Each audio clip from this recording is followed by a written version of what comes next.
दहलीज के उस पार दूजा मायका। मधु हैरान परेशान अपने कानों पर। उसे यकीन ही नहीं हो रहा था कि उसकी अपनी जननी माँ भाभी के साथ मिलकर उसके बारे में ऐसी बातें करेंगी। ऐसी कौन सी बात मधु ने सुन ली। हैरान परेशान वाली इस कहानी की शुरुआत होती है मायके की लाडली मधु से ही। 3 भाई बहनों में सबसे छोटी मधु, इसलिए सबकी लाडली दिन भर चहकती रहती थी चिड़ियों की तरह और दोनों बड़े भाइयों से अपनी बातें मनवाते रहती थी। अपने माँ बाप रघुवर और जानकी के जैसे वह जान ही थी। समय बीतता गया, पढ़ाई लिखाई करके दोनों भाई अपनी अपनी नौकरी में लग गए। एक एक कर दोनों भाइयों की भी शादी हो गई। घर में भाभी आ गई। दोनों भाभी व्यवहार से तो ठीक ही थी। परिवार में सब कुछ ठीक ठाक खुशी खुशी चल रहा था। मैं अभी बीए सेकेंड ईयर में पढ़ ही रही थी। देखने में भी अच्छी भली थी। जो भी रिश्तेदार आते सब यही कहते कि अब मधु के लिए रिश्ता देखिए। पापा कहते अभी नहीं, बीए कंप्लीट कर लेगी तब। क्या रघुवर जी, आप भी ज़्यादा पढ़ लिख कर भी क्या करेंगी? घर ही तो संभालना है ससुराल जाकर। ऐसा कैसे आप बोल दिए श्याम बाबू? आजकल ज़माना बिना पढ़े लिखे गुजारे का नहीं है। लड़की पढ़ी लिखी रहेगी, कभी ऊंच नीच कुछ हो जाए उसके विपत्ति का सिंगार बनेगी यह पढ़ाई। वैसे आपकी जो मर्जी रघुवर बाबू, मुझे कहना था सो मैंने कह दिया। पुनः अरे रघुवर जी, लड़का देखने में भी तो समय लगेगा। देखते देखते ये दिन कैसे बीत जाएगा पता भी नहीं चलेगा आपको। पापा थोड़ा रुक कर, हाँ यह भी सही कह रहे हैं आप, मुझे सोचना चाहिए मधु की शादी के बारे में। इधर मधु की शादी की बात सुनकर थोड़ा सहम सी जाती है। अभी भी लोग ससुराल के माहौल को बहुत ही डरनुमा ही बनाते हैं, सहज नहीं। सभी हर बात में कहते हैं ससुराल जाएगी तो सीख जाएगी। इसीलिए मधु को ससुराल के नाम से डर लगने लगा था। 2 साल बाद बेहतर रिजल्ट के साथ बीए पूरा हो गया था मधु का। कई जगह जाने के बाद मधु के लिए एक अच्छे वर की तलाश रघुवर जी की संपन्न हुई। आज हमारी मधु की शादी है मयंक बाबू के साथ। पेशे से बैंक मैनेजर है उनके पिता। सुंदर सुमन जी शिक्षक हैं। 2 छोटी बहनें हैं मयंक जी की। कुल मिलाकर सुखी संपन्न परिवार मिल रहा है हमारी मधु को। खुशी खुशी सारी रस्में शादी की पूरा होने के बाद मधु आज अपने ससुराल पहुंचती है। बहुत जोरों शोरों से उसका स्वागत किया जाता है क्योंकि घर की वह इकलौती बहू है।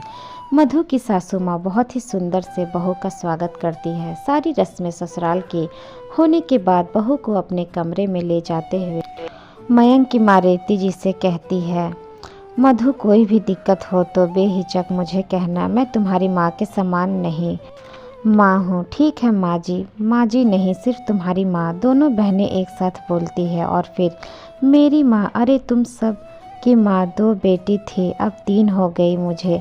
हंसते हुए चलो, अब मधु को आराम भी करने दो। मैं तो करने दूंगी आराम, भैया करने देंगे तब तो। खिंचाई करते हुए मधु को हैरत हो रही थी कि यह सिर्फ मेरी सासू माँ का दिखावा था या फिर सच में मयंक जी की माँ ऐसी है। सभी आज तक बोलते रहते थे सास बहुत गर्म होती है, ससुराल में जीना मुश्किल कर देती है, वगैरह वगैरह। ये तो बिल्कुल विपरीत है। तभी मयंक बाथरूम से फ्रेश होकर आते हैं। कहाँ खो गई मेरी मधु? बस कहीं नहीं, यूं ही मयंक की बाहों में लिपटते हुए आपके बारे में ही सोच रही थी। क्या क्या क्या?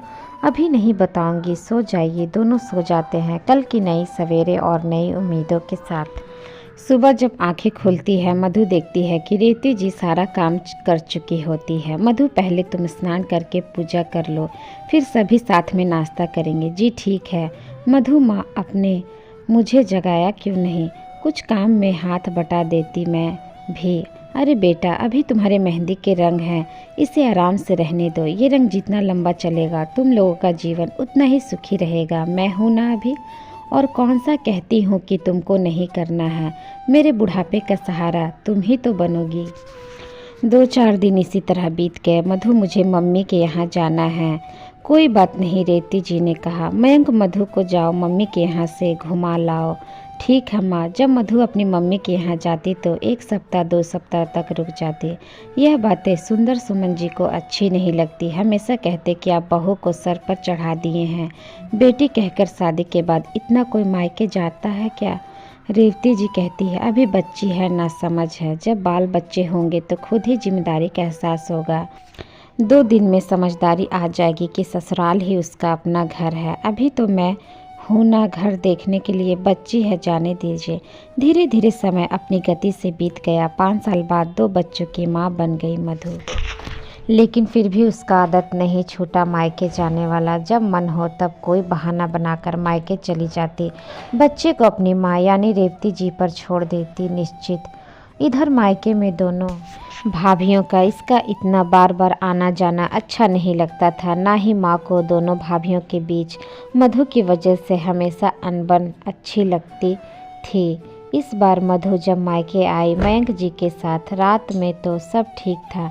सुबह मधु जब बाथरूम की तरफ जाने लगी, उसने सुना कि माँ और दोनों भाभी उसके बारे में बात कर रहे हैं। वह थोड़ा ध्यान लगाकर सुनने लगी। दोनों भाभी कह रही थी कि क्या दिक्कत है मधु जी को, अपने ससुराल में इतनी अच्छी सास, इतना अच्छे परिवार मिला हुआ है, फिर भी जब देखो तब यहाँ आ जाती है। कह तो भाभी सही रही थी, मुझे ससुराल में कभी ससुराल जैसा लगा ही नहीं, लेकिन मैंने कभी इस बारे में सोचा ही नहीं। दुनिया जैसे बोलती थी, यही भ्रम मेरे दिमाग में भी लगा हुआ था कि ससुराल यानी लड़कियों के लिए सजा। खुद तो आती ही है, मयंक जी को भी ले आती है। स्वागत में कम खर्चे होते हैं क्या? माँ भी बोल रही थी। हाँ सही बात है। इस वक्त तुम दोनों झगड़ा मत करो, मैं मधु से बात करूँगी। तभी मधु माँ से लिपटते हुए, आज के बाद मैं बिना किसी ओकेजन कभी नहीं आऊँगी, यह मेरा फैसला है, यही सही है माँ। मधु की आंखों से आंसू जैसे रुकने का नाम ही नहीं ले रही थी। नम आंखों से ही तुरंत वह मयंक जी के साथ अपने ससुराल पहुंच जाती है।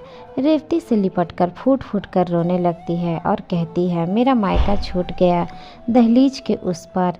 रेवती जी, अरे पगली, तुम्हारा दूजा मायका हमेशा तुम्हारा इंतज़ार कर रहा है। अपने घर को रोशन करो, यही तुम्हारा असली मायका है। माँ ने कहा। हाँ माँ, मैं हमेशा के लिए अपने मायके लौट आई हंसते हुए। तो दोस्तों, आज की ये स्टोरी आप लोगों को कैसी लगी हमें कमेंट बॉक्स में कमेंट करके ज़रूर बताइएगा। स्टोरी अच्छी लगी हो तो चैनल को लाइक, शेयर एंड सब्सक्राइब जरूर कर लीजिएगा। मिलते हैं नेक्स्ट स्टोरी के साथ, तब तक के लिए धन्यवाद।